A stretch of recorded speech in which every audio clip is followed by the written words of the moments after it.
Wow, God, this thing is properly quick.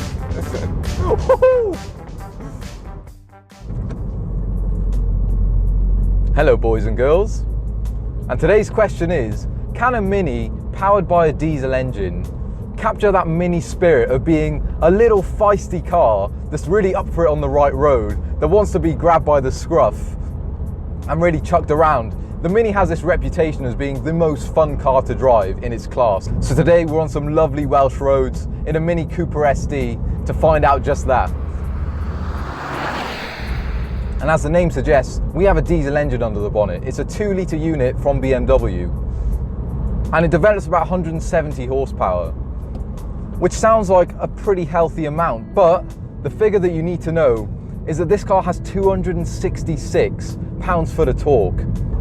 And that's more than, well, an Alpine A110, it's more than an Alfa 4C, it's even more than a Porsche Cayman of the last generation, a Cayman S no less. So we have some serious on-the-road performance in this thing.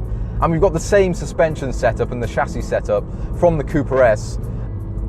And what's important, if this is going to be a really good driving hatch and a proper driver's car, is a good driving position. A lot of hatches, you sit too high and you can't really lower the seat, you can't bring the wheel out to meet you, but that's really not true with the Mini. Because I've got a huge range of adjustment on the wheel, I can get nice and low, I feel part of the car. So all these signs, well, they're good signs, aren't they? For this to be a really nice driving car. And then you get on the move in this diesel, and the thing just flies because of all that torque and the lack of weight, about 1,200 kilos. This thing, you just brush the throttle, get over that initial lag, and it just gathers pace at an alarming rate for a small car like this. So yeah, the motor, in terms of effectiveness and performance, makes an immediate impression on you. But being a Mini, it needs the chassis to cope with it.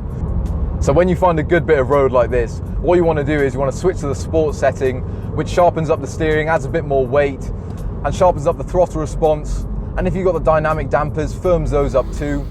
And the Mini really does make a good case for itself as a diesel-powered, fun hot hatch. Like coming through here, you can feel the car leaning on the outside tyres. The car feels firm, it feels precise, up for it. The body control is actually really good. The car's tied down. And over any kind of surfaces really, in undulations as well, in dips and crests, the car feels with you, you know?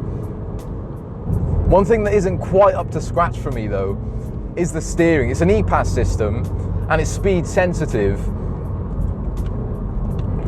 And yeah, I haven't got a great deal of connection with the front tyres. When you start getting to the outer reaches of grip, you can feel what's going on at the front end. But in general, yeah, it's just a little bit vague for me off center. And it's not absolutely pin sharp. And when you've got a small car like this, you want to pick your line and really dissect the road. You want properly precise steering, and the Mini's good, but it's just not quite as sharp as I'd like. But that doesn't get in the way of the fun you can have. Because although the Mini's grown in size, quite dramatically actually in this version, it's still a small car. So you can really chuck it around, and on UK roads especially, which are narrow and twisty and undulating, you want to be able to be confident in where you can place the car. And you want to be able to use all the lane and all the road in front of you. And the Mini allows you to do just that, and that gives it a really chuckable feeling. And the steering rack itself, although it's not got much feel, and it's not all that precise off center, it's a really fast rack, which just adds to this feeling of agility. And remember guys, we're in a diesel with supposedly more weight over the nose than the petrol car. It certainly doesn't feel like it to me. This is an agile car that really likes to size through nice roads like this. But what happens when you wring its neck and really approach those limits? Well, the chassis doesn't fall apart actually, because it's really relatively neutral. The car's natural stance is a bit of mild understeer on corner exit, because we have got all that torque and we haven't got a locking diff. Instead, the car will brake the inside wheel to prevent excessive spin up, which works well, but in a car with this much torque, a locking diff would be useful. And you can trail it in. It's not really mobile at the rear end, but it's just got enough sharpness and enough adjustability to be really good fun. So what you've got to do is you've got to chuck the car in on the brakes, get the nose in, and get on the throttle really nice and early because then the turbo comes in exactly where you want it, on the apex, and you can use that torque to ride out a bit of understeer on exit. It's actually quite a satisfying way to get down a road. What about that diesel engine? That's really the key question, isn't it? Because a diesel in a Mini, I mean, if you've got a commuter car or an everyday car, then it makes sense. But as an SD, this thing has to really shine when you start wringing it out. And this 2-litre diesel, as I said, it's hugely effective. In the mid-range, this is hugely strong. But the thing is, as is the way with a diesel, it doesn't sound particularly nice. They haven't been able to hide that diesel clatter.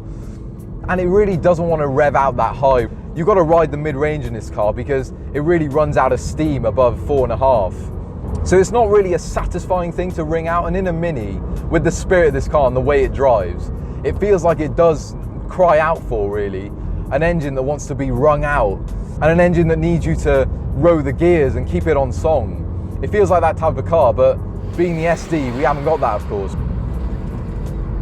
But today, I have had genuinely a blast in this thing, firing it up and down these mountains, mainly because of that chassis. It's just so alert and up for it, which is exactly what you want a Mini to be. But there is a price to pay for that chassis and that competence on twisty roads. And that is on this car, where we're riding on 17-inch wheels, and it's on run-flat tyres. And that hurts the low-speed ride, really, over ruts and bumps, over sharper imperfections, and over rough surfaces. It transmits a lot of road noise and a lot of coarseness into the cabin, which can be a little bit irritating. It's not bad. The car, in general, does feel quite solid inside. But it does feel a bit coarse and stiff at low speed, and on the motorway it transmits quite a bit of road noise into the cabin, which I guess is the price you've got to pay for this competence.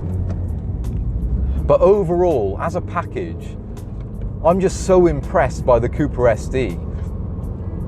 I mean, it's got its shortcomings being a diesel that you can't ignore, but this maintains that chassis magic and that sort of straining at the leash puppy dog character that we love the Mini for, and it will return 60 mpg on the motorway. You can't really argue with, can you?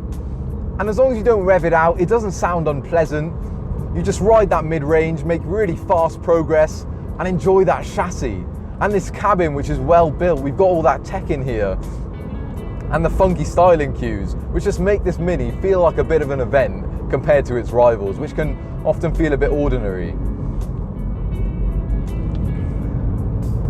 So yeah, if you want a hatchback that's fast, engaging, fun to drive, and will return 60 mpg on the motorway as well, the SD is the one for you.